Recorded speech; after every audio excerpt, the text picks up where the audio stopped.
So a great thigh stretch to do on the reformer is with one leg standing outside of the table and the other leg sliding the table back.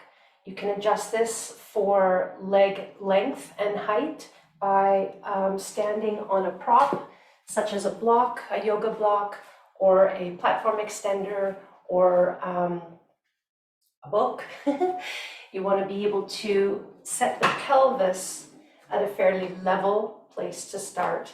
And then the initiation is a slide back through the back leg as we stabilize through the front. Exhaling back. Arms assisting, stable shoulders.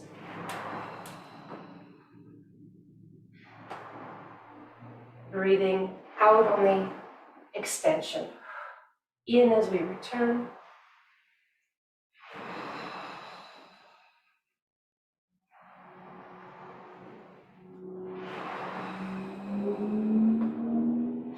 Adding on to this as we come up, we can bring the hands to the hips, taking the back arm up. Find a little more spinal extension all the way through the chain. And then exhaling, hand back down. Switching to the second side, I'm going to shift my block to my standing leg side.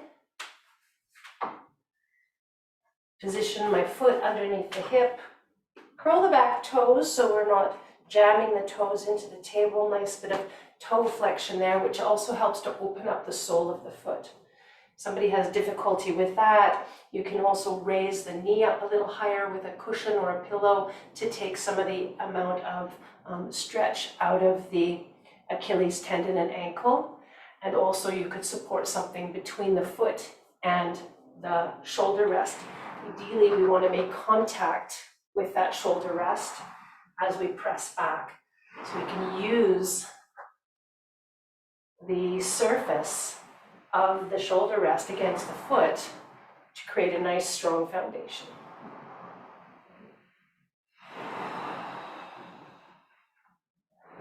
Not overextending the lumbar spine, keeping some tone through the core as I do these.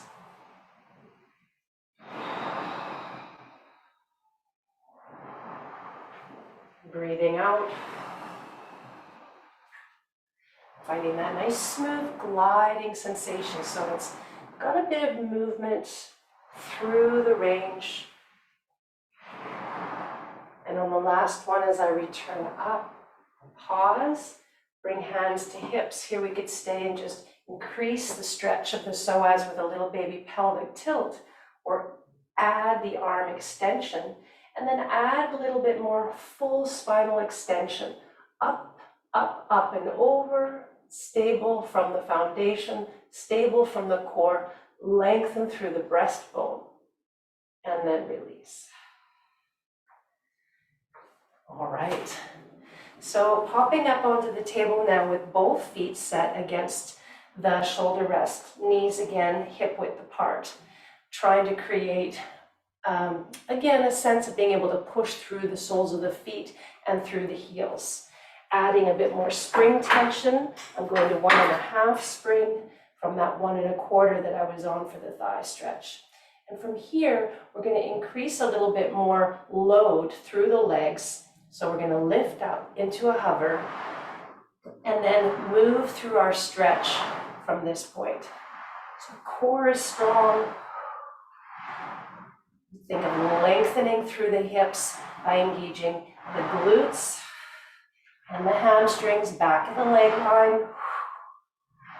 Nice and steady through the shoulders.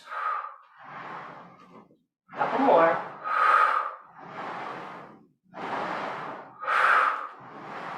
Last one. And as the knees come in, we'll lower them down slowly. Bring the head and chest gently up into a little bit of extension, shoulders down, and then finish with a nice gentle rounding of the spine. And extending from tail out through crown, take a breath, and exhale to curl. Take a deep breath in through the back spine, and then just return to neutral and complete the neutral length. Awesome. Hope you enjoyed. Hip strength, hip length, both are needed.